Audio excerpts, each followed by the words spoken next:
Narinder Kaur. Was it really an apology? Hello, I'm H.G. Tudor. Narinder Kaur issued a tweet. In it, she drew attention to her belief that the Princess of Wales had aged considerably, and then she asked, was this as a consequence of her being a smoker? This provoked considerable backlash, first of all on X, then on other aspects of social media, and finding its way into the mainstream media also.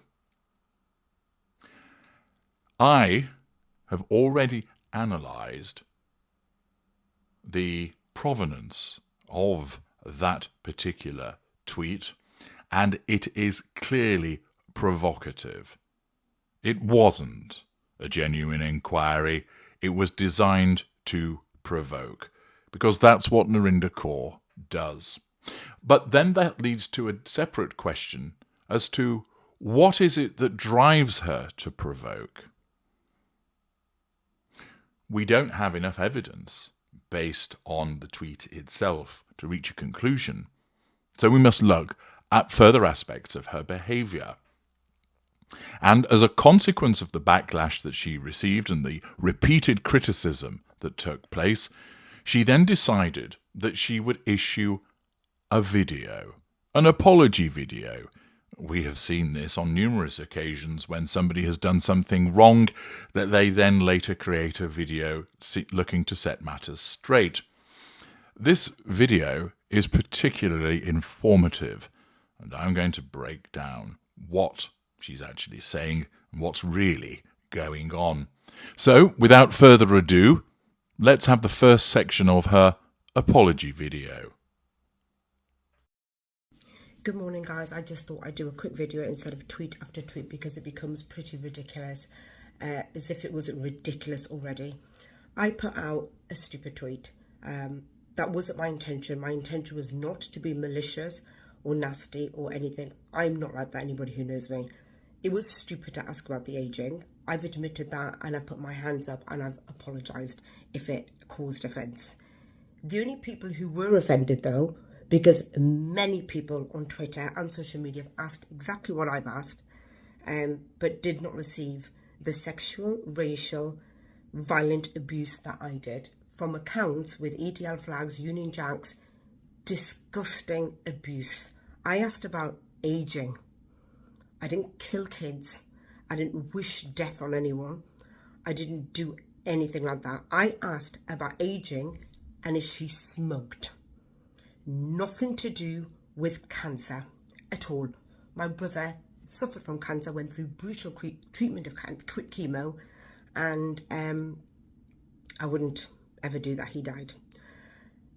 What we do know is... There's the first part of the apology video. Let's break that down. She starts out by explaining, I put out a stupid tweet. Most people will agree that that's what she's done. Accordingly, that may well be a genuine admission of fault, and she's putting her hands up to it. Mea culpa. Alternatively, it might be that she has sufficient awareness that the appropriate thing to do when you're being criticised for doing something is to offer an apology with the view to making it all go away, because it's threatening her needful control.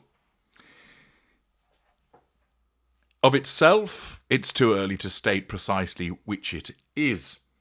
She then moves on to state, my intention was not to be malicious or nasty. I'm not like that. Anybody who knows me. This is similar to saying, I'm not racist, I've got black friends. I'm not malicious, I'm not nasty, just ask anybody who knows me. Well, later on, we will be looking at that as part of the determination of what Narinder Kaur is. She states that her intention was not to be malicious or nasty. That may well be an honest response because her intention was to provoke. Alternatively, It could well be that she believes that she's not malicious or nasty because she's blinded to her own behaviour.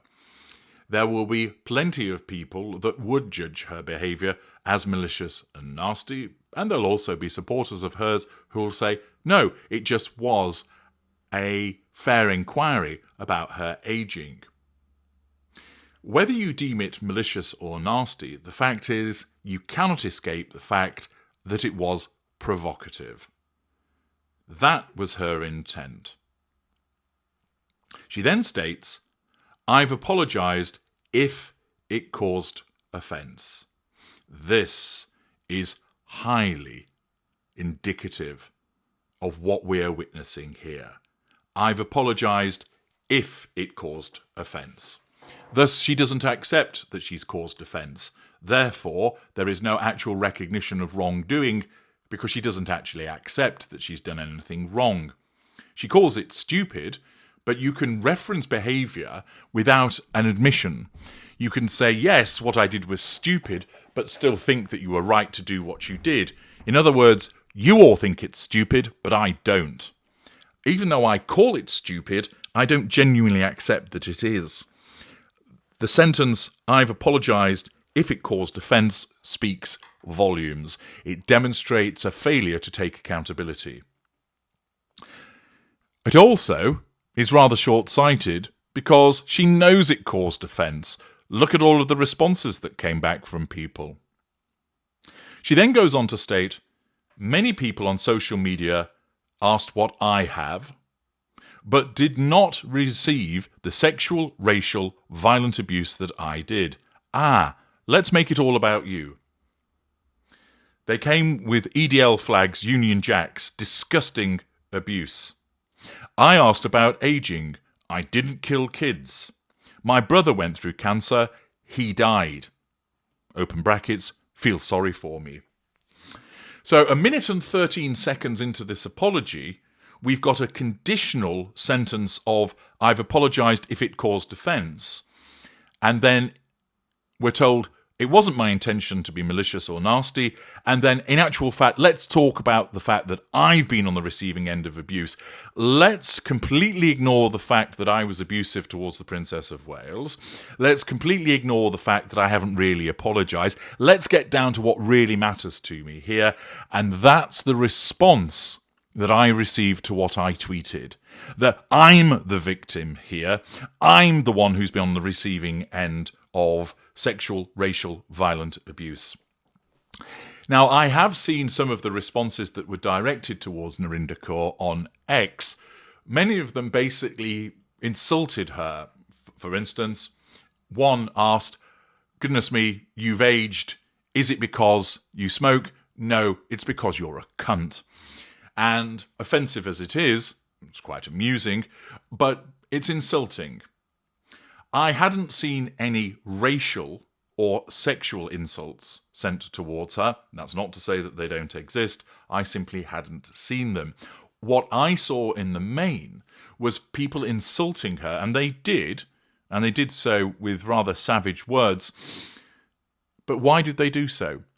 Did they just decide, today I'm going to insult Narinder Kaur, and I'm going to find something about her to be nasty about? No. They did it as a reaction to her behaviour. And that's something that she singularly fails to understand. That people are reacting to what she has done. They haven't gratuitously got out of bed and thought, stretch, crack my fingers, scratch my balls, if you've got some. You know what I'm going to do now?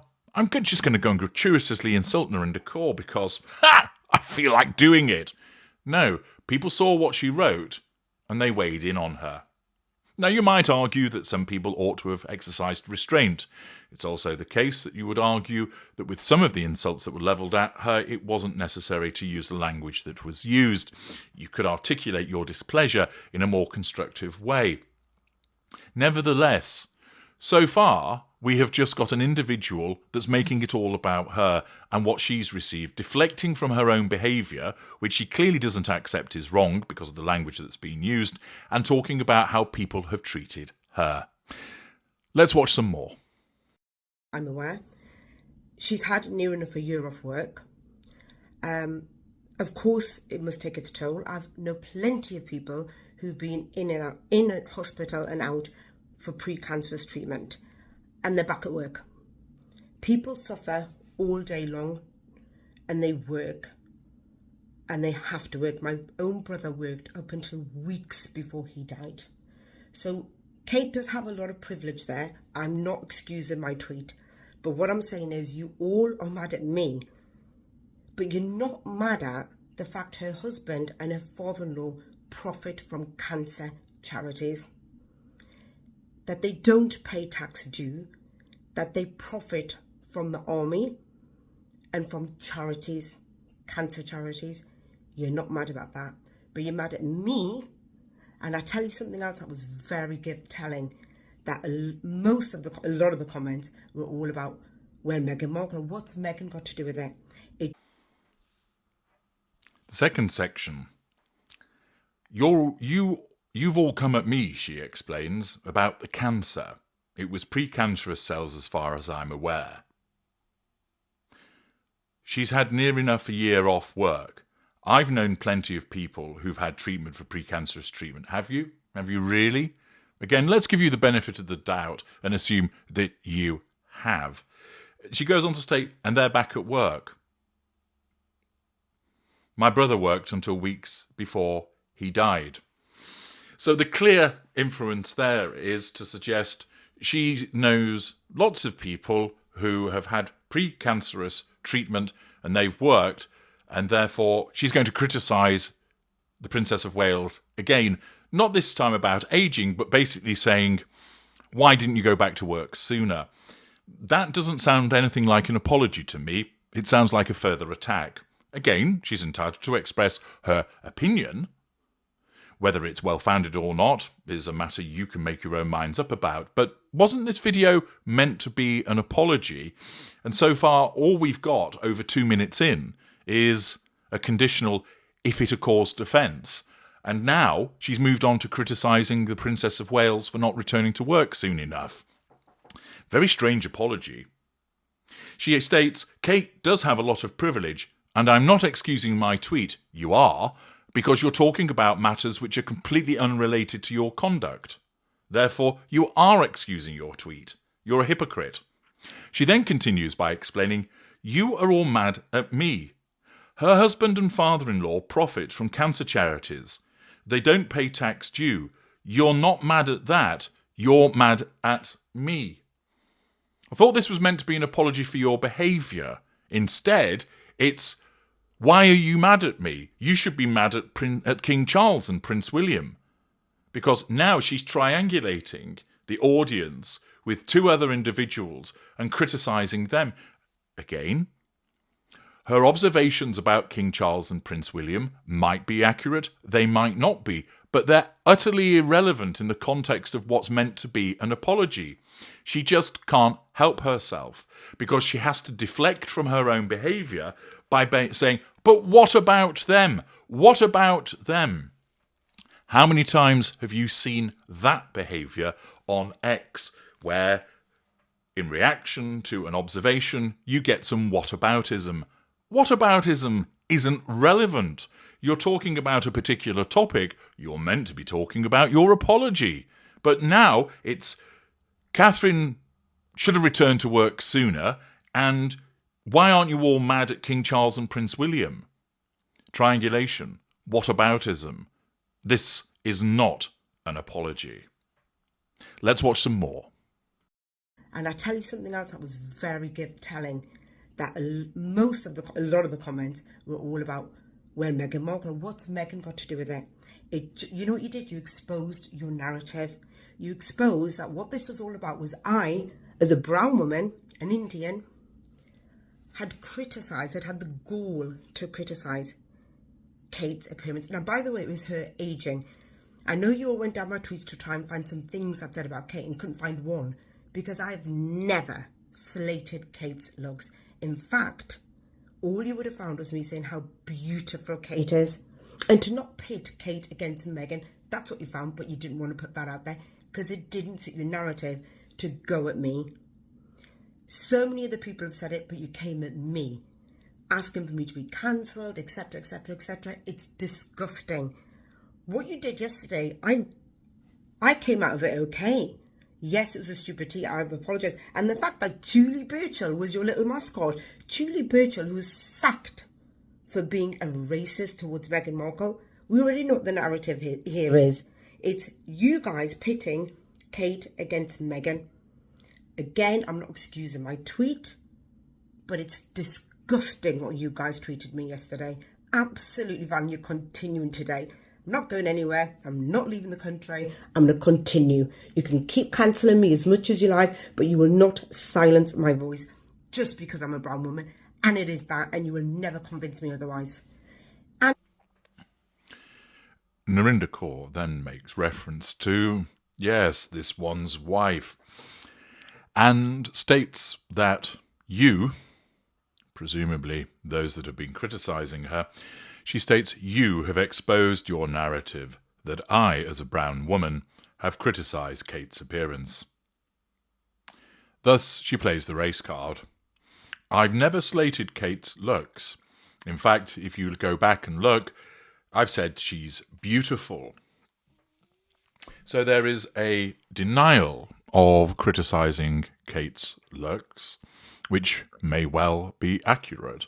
I have not gone back and looked through all her various tweets to determine whether that's correct, but let's assume she is correct, that she has not slated Kate's looks. So what she's suggesting is, I've said before that she's beautiful, and therefore you should lay off me. But hang on a second. If you're going to introduce what you've said about Kate previously, Narinder, let's have a look at some of the things that you've written about her in the past. Here's a selection of some of her previous tweets in relation to the Princess of Wales. Reference is made, I hope he tells us where the fuck Kate actually is. This is reference to Princess Kate's uncle read the Riot Act by her mum over Big Brother. That's when her uncle was going on Big Brother. So she's playing into the where is Kate narrative that was popularised by certain sections of social media earlier this year. She then stated, I think William and Kate's separation. Asks, what has Kate contributed? How could she hate this country? She's white, rich and privileged. Then, you've got to be kidding me. What impact? What impact has Kate really had? In that case, why has Kate been missing in action? Why not make an appearance sooner? I don't know, get back to work perhaps? Why is Camilla on holiday? Her husband is battling cancer. Shouldn't she be with him? And where the fuck is Kate? No, really, what's going on? Kate has done very little and made minimal impact in anything she does. She's utterly boring and brings nothing to the table. A huge disappointment. In fact, I go as far as saying that Camilla has more impact. At least she has some personality. Why does Kate have no friends? And why does this one's wife have friends that come and go? Genuine question. The genuine question again. Now, they're not necessarily gratuitous insults that are being thrown around, but there's repeated questioning of the Princess of Wales, which tends to suggest that Narinder Kaur might just have a degree of bias against the Princess of Wales. Again, she's entitled to her viewpoint, but to try and portray herself as being above questioning Kate or stating her looks, whilst that may be accurate, she's done plenty of other things in relation to questioning Kate as to where is she, and suggesting that she doesn't do anything, and that she has no impact, and that she's got no friends, and that she's boring. Doesn't really portray someone who's particularly objective, does it? Thus, that smearing that's taking place of the Princess of Wales, and disingenuous attempt to deflect from her own culpability. She then goes on to explain, I don't pit Kate against Meghan. So many people said it, but you came at me, asking for me to be cancelled. It's disgusting. And Julie Burchill was your mascot. a woman that was sacked for racism. What you've done, it's disgusting. I'm not excusing what I've tweeted, but I'm not leaving. I'm going to continue. You're not silencing me just because I'm a brown woman, and you'll never convince me otherwise. Accordingly, the narcissistic trait of defiance is on display. We have plenty of whataboutism, talking about pitting Catherine against this one's wife. Triangulation by making reference to other people to deflect from her own culpability. Playing the race card. So a range of what appear to be manipulations, which all, again, really do call into question, where's the apology in all of this? Let's watch the final part. And also, let's not forget the misinformation Kensington Palace has put out. You all at it. You're coming at me for asking her about aging when you were all, where's Kate? Where's Kate? Oh, that's a fake video. Oh, this is a fake that. Oh, God, William must have been abusing it. Oh, he's stressing her out. You were all at it. I wasn't. So, what I'm saying to you is, I see your narrative. I see what's going on. You know what? I've done my apologies. I can live with myself. It was just a tweet about aging. Just a tweet about aging. Think about that. So she finishes by saying the misinformation that Kensington Palace has put out. You're coming at me asking about aging when you were all, where's Kate? Where's Kate? This is a fake video. William must have been abusing her. You were all at it. I wasn't. So, Narinder Kaur, the tweets that I've just shown where you're asking, where the fuck is Kate? You weren't at it. You weren't involved in asking where Kate is. That demonstrates that you're a liar as well. You were at it. You might not have been claiming that the videos were fake. You might not have been claiming that William was abusing Kate, but you were questioning her whereabouts, and you've just denied that you were doing that. The evidence demonstrates that you actually were. She goes on to state, so I see your narrative. I've done my apologies. I can live with myself. It was just a tweet about aging. Think about that. I'd be interested to learn your views, valuable viewers, about what you've just watched and what you think about this. But I'll tell you what I've seen in that video. I've seen a false admission. I've seen a conditional apology. I've seen triangulation, pity play, victim mentality.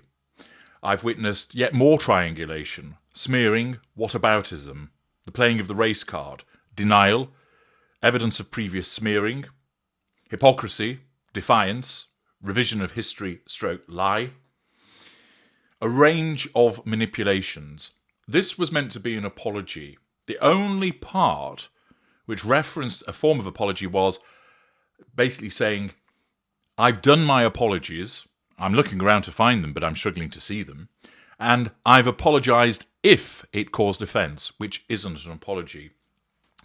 98% of this video was spent attacking other people for attacking her as a consequence of what she had done. Not dealing with people gratuitously attacking her for no reason, but for the fact that she had criticised somebody and she had done so as a deliberate provocation. And thereafter, when faced with backlash, rather than realise that she had spoken out of turn and offering a heartfelt apology, a genuine apology, demonstrating remorse, instead there was the conditional apology and a video full of defiance, whataboutism, triangulation, smearing, playing the race card, and basically saying, I'm the one that's been attacked, you have a narrative, I'm blaming all of you. Blame shifting. This piece of evidence is pretty substantial in terms of what it tells us. It shows a range of manipulations, and they are manipulations, as I have explained. So first of all, I've explained that the nature of the tweet was a clear provocation. That is something that we could conclude from it. but we needed to understand more about the person that issued the provocation. This video lets us know more about that individual and also shows us a range of responses in relation to her being criticised for her conduct. In the next video, I'm going to be looking at what we learn from all of this about this particular person, utilising, as always, the evidence. Join me there. I'm HG Tudor. Thank you for watching.